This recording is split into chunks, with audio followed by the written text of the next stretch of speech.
90% लोग अपना blood test गलत करवा रहे हैं। कहीं आप भी उनमें से एक तो नहीं? कहीं ऐसा तो नहीं कि आपकी ब्लड रिपोर्ट नॉर्मल आ रही है फिर भी आपकी बॉडी में वीकनेस, डिजीनेस, थायराइड, शुगर से रिलेटेड मल्टीपल इश्यूज नज़र आ रहे हैं? अगर ऐसा है तो ये वीडियो आज आपके लिए है। आज मैं आपको बताऊंगी 5 कॉमन मिस्टेक्स जो 90% लोग अपना ब्लड टेस्ट करवाने से पहले करते हैं और उन्हें पता ही नहीं है कि इनकी इन मिस्टेक्स की वजह से उनकी रिपोर्ट गलत आ रही है। पहली कॉमन मिस्टेक है फास्टिंग को लेके गलत मतलब निकालना। लोगों को लगता है कि फास्टिंग का मतलब सिर्फ खाना नहीं खाना, लेकिन वो चाय, कॉफ़ी, बिस्किट या फिर स्मोकिंग वगैरह कर सकते हैं, बट ऐसा बिल्कुल नहीं है। ये सारी चीज़ें आपकी रिपोर्ट को हैम्पर करती हैं, आपकी रिपोर्ट गलत आ सकती है।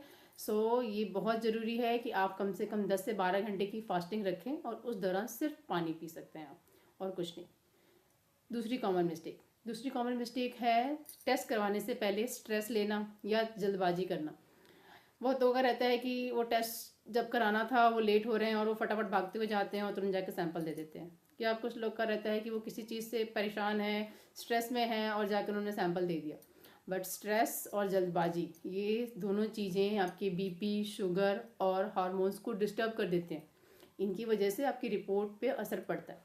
इसलिए बहुत ज़रूरी है कि जब भी आप टेस्ट कराएं उससे पहले 10 से 15 मिनट आप आराम से रिलैक्स होकर बैठें और उसके बाद आप सैंपल दें। इससे आपकी रिपोर्ट सही आएगी।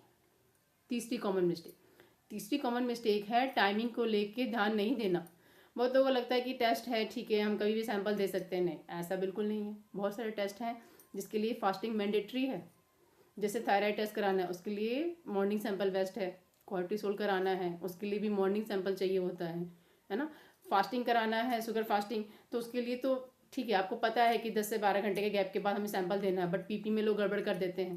पीपी में है कि जब जैसे ही आपने फास्टिंग का सैंपल दिया उसके बाद जो भी आपने खाना खाया उसके एग्जैक्टली 2 घंटे बाद आपको सैंपल दे देना है। ऐसा नहीं है कि आप 3 घंटे बाद, 4 घंटे बाद जाके सैंपल दे रहे हैं, तो इससे आपकी पीपी की रिपोर्ट सही नहीं आएगी।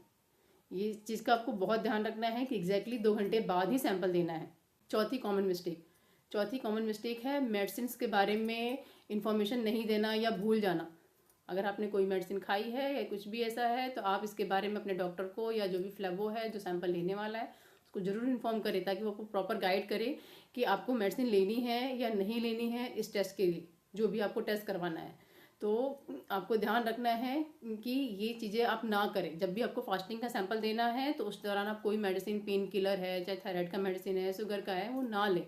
बिकॉज इन सब से आपकी रिपोर्ट फॉल्स हाई या फॉल्स लो आ सकती है। तो रिपोर्ट अगर सही नहीं आएगी तो डायग्नोसिस सही नहीं होगा, आपका ट्रीटमेंट भी सही नहीं होगा।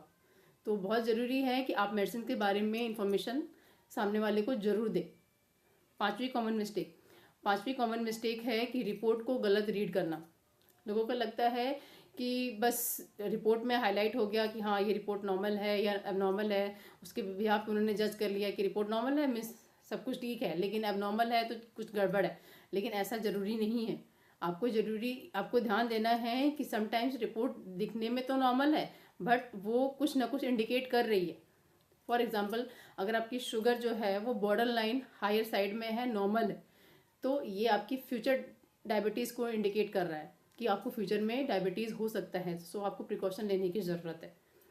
विटामिन B12 के केस में अगर सपोज आपकी वैल्यू लोअर साइड नॉर्मल है तो आपकी बॉडी में वीकनेस हो सकती है।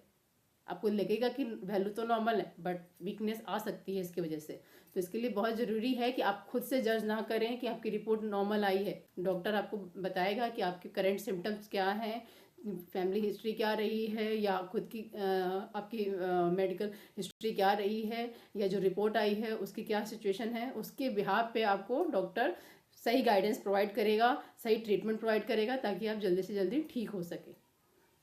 इन 5 कॉमन मिस्टेक्स को आपको हमेशा ध्यान रखनी है। अगर आप चाहते हैं कि आपकी रिपोर्ट सही मिले, आपके पैसे वेस्ट ना जाएं, तो ये 5 मिस्टेक्स हमेशा आपको अवॉइड करनी है। अगर मेरी दी हुई ये इन्फॉर्मेशन आपको अच्छी लगी हो तो प्लीज़ मेरे चैनल को सब्सक्राइब करें, मेरे इस वीडियो को लाइक करें, शेयर करें। आपके इस शेयर से हो सकता है किसी को अपने हेल्थ से रिलेटेड, अपने ब्लड टेस्ट से रिलेटेड एक अच्छी इन्फॉर्मेशन मिल सके, ताकि वो सही तरीके से अपना जांच करा सकें, दूसरों की हेल्प हो जाएगी। इसके लिए बहुत बहुत धन्यवाद जो आपने मेरा वीडियो देखा। Thank you so much. Please like, share and subscribe my channel. Thank you.